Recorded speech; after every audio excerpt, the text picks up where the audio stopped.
We regularly get comments on our videos asking, what saddlebag is that? Or why do you have that hipster tool roll on your super lightweight bike?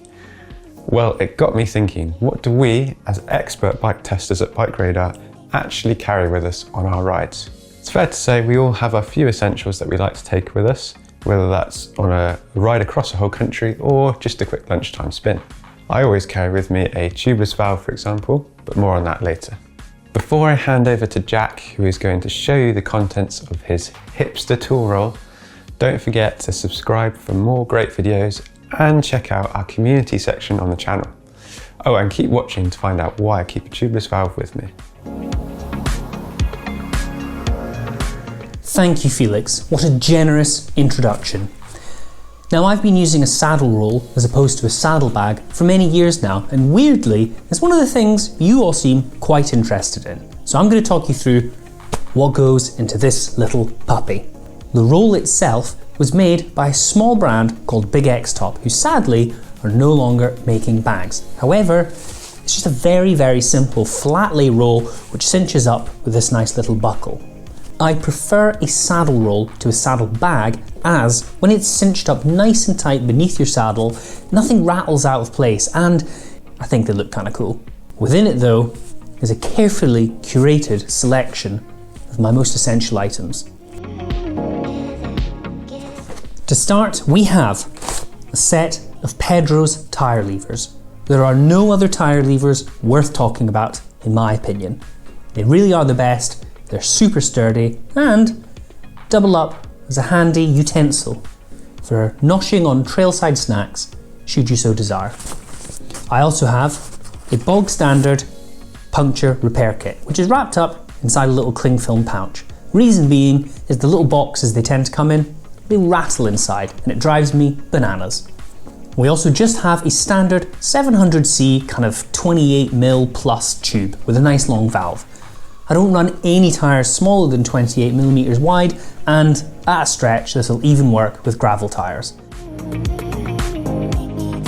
In terms of multi-tools, I've experimented with loads of stuff over the years, and I've eventually settled on this really nice little kind of Allen key and socket set from PB Swiss. It has 8 commonly used bits, including all your standard hex keys, as well as 2 Torx keys and a flathead and crosshead screwdriver. Though it's perhaps not quite as practical as kind of a traditional folding multi-tool, this is much, much easier to use, and if you actually need to get some torque into a bit, this is just a much better solution overall. While we're at it, there are a few other things I always take with me. I prefer a little Lezyne mini pump. I bought this in 2013, I think, maybe even 2012, and it served me very, very well. You do have to be careful with the valve cores, but as a kind of well-constructed mini pump, I really rate this. Finally, we have one of 2 different spanners. If I'm riding my Surly Steamroller, which is my fixed gear bike, the wheels on that are affixed with 15mm track nuts. So I take this beautiful Runwell Aqualia spanner. I was so enamoured by the quality, design and functionality of this spanner that I dedicated a whole article to it, which you can read on BikeRadar.com. I also sometimes take a little 8mm spanner with me because, on our tandem, it has a drum brake, and the action arm for that, or the actuation arm, is affixed with an 8mm nut. So these two get swapped in and out depending on what bike I'm riding. I'm so lucky in that I get to experiment with loads of different tools and accessories, but these are the ones I've settled on after years and years of fiddling. The tech-minded amongst you will of course note though that I don't have a chain breaker.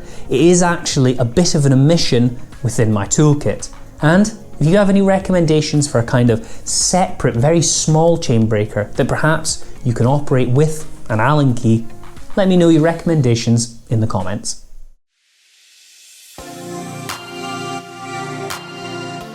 I'm one of the mountain bike technical editors here at BikeRadar, and I spend a lot of time jumping around on different bikes, testing them out, which means that in my little bum bag that I carry, not a saddlebag, I have a few little bits and pieces that help me get the most out of the bikes and really learn what they're all about when I'm testing them back to back. So this is what I carry in my bum bag when I'm out testing for BikeRadar.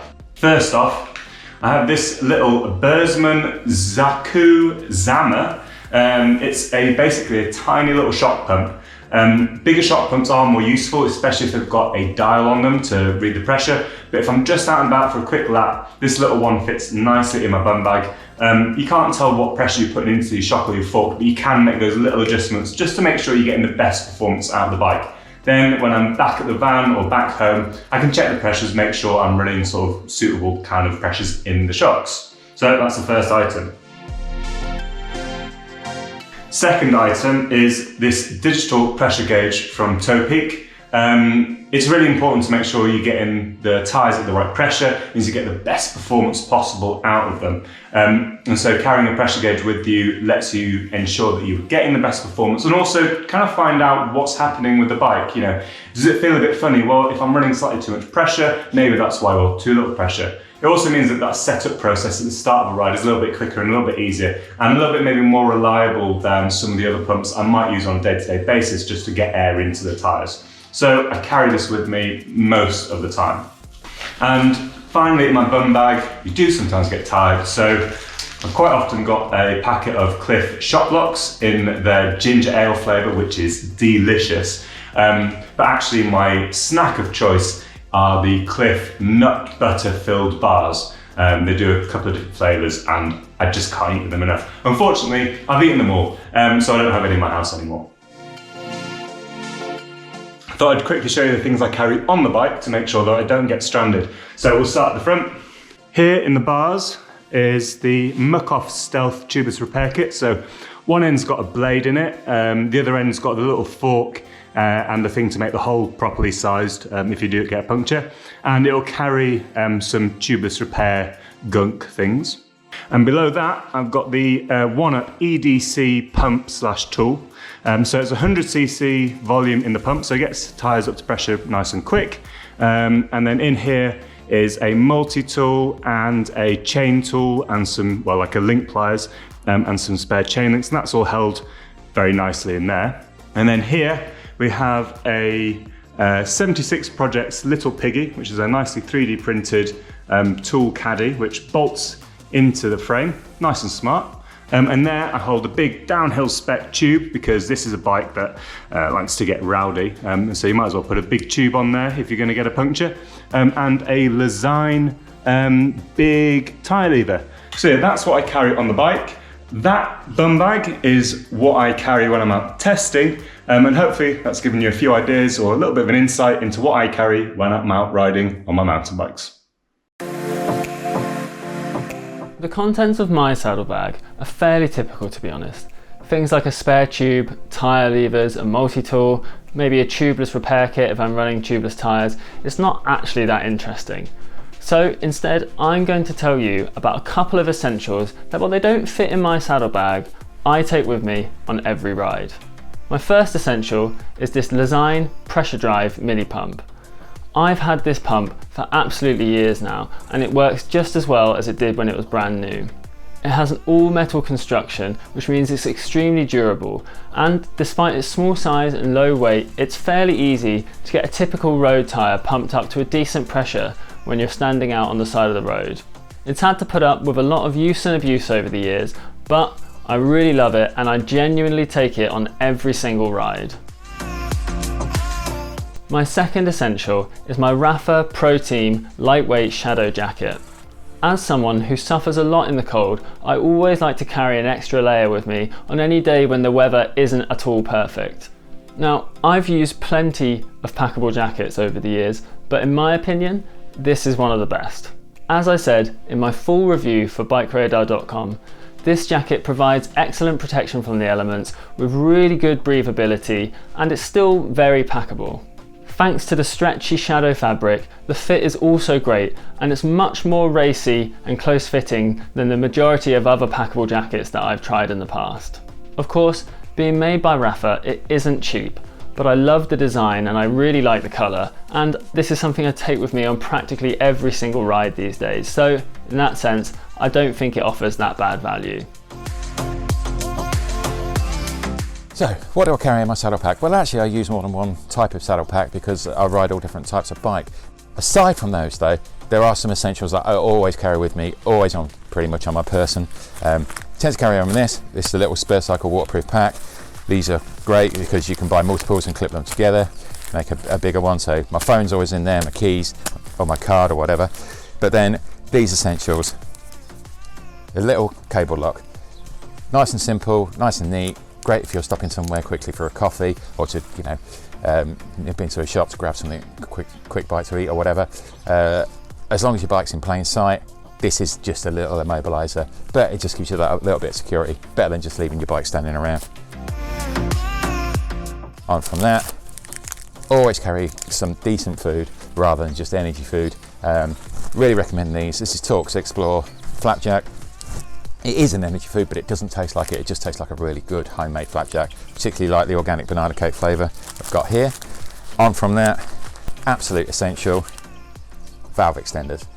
Testing so many different bikes, you never know whether the tube is going to have a long enough valve, especially if you're testing a road bike that's got deep carbons on it. The last thing you want is have the means to fix a puncture, but absolutely can't get it in there. So always carry a couple of valve extenders there. And then finally, this is a really neat one for all you tubeless riders out there. These actually come free with Fulcrum's tubeless wheel sets. It's a nice little traditional tyre lever on the one end. On the other end, you've got this really neat couple of little hooks here. These are absolutely superb just for getting under the bead of the tyre, running it around the rim, just to get the beaters to pop out and fit in. Ever so nice, ever so neat. I wish Fulcrum would sell them, apart from just giving them away free with their wheels. And then the final thing, if the weather's pretty bad or it's pretty adverse, I'll tend to chuck this in my back pocket. It's the Thumper portable compressor, absolutely brilliant. Obviously a lot greener than just using CO2 cartridges, which always make me feel a little bit guilty. But then if it's throwing it down with rain or it's really bitterly cold, the last thing I want to be doing is standing by the side of the road or standing by the side of a trail, trying to fix a puncture or whatever. Trying to get a tubeless tyre to seat with a mini pump is almost impossible. With this little beauty, does it every time. Nice and neat, USB charges, gives you a nice battery level, and you can just fire it up, and gives you a really good, accurate reading as well. So I really recommend that. They're not cheap, but saves you standing around in the rain. And that's it. I use this neat little expedition tool pack from Apidura for pretty much all my rides which start from my house. It's waterproof, lightweight, and it carries all the essential tools I need. I am fully converted to road tubeless, despite it sometimes being difficult to set up initially. If I can sort out a puncture without actually taking the tyre off the rim, that is a big win for me. It's usually quite a pain to get it off the rim, especially on the side of a trail or road in winter, and putting a tube in there usually results in a lot of sealant going everywhere.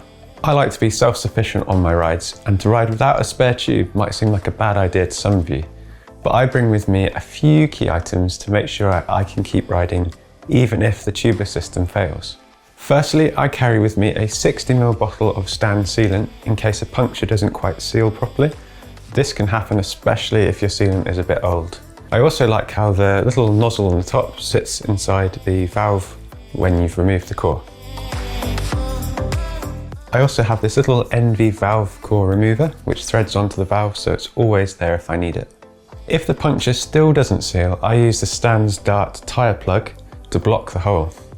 The cool thing with this tyre plug is that the little dart that enters the tyre actually reacts with the sealant to form a quick seal.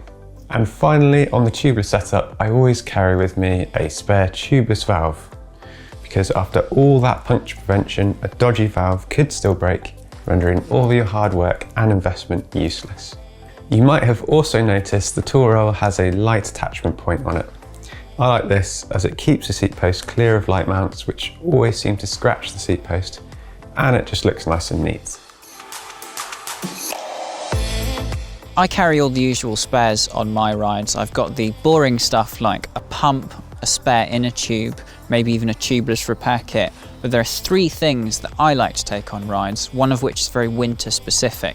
The first is, in lieu of a conventional multi-tool, I carry a little ratchet set.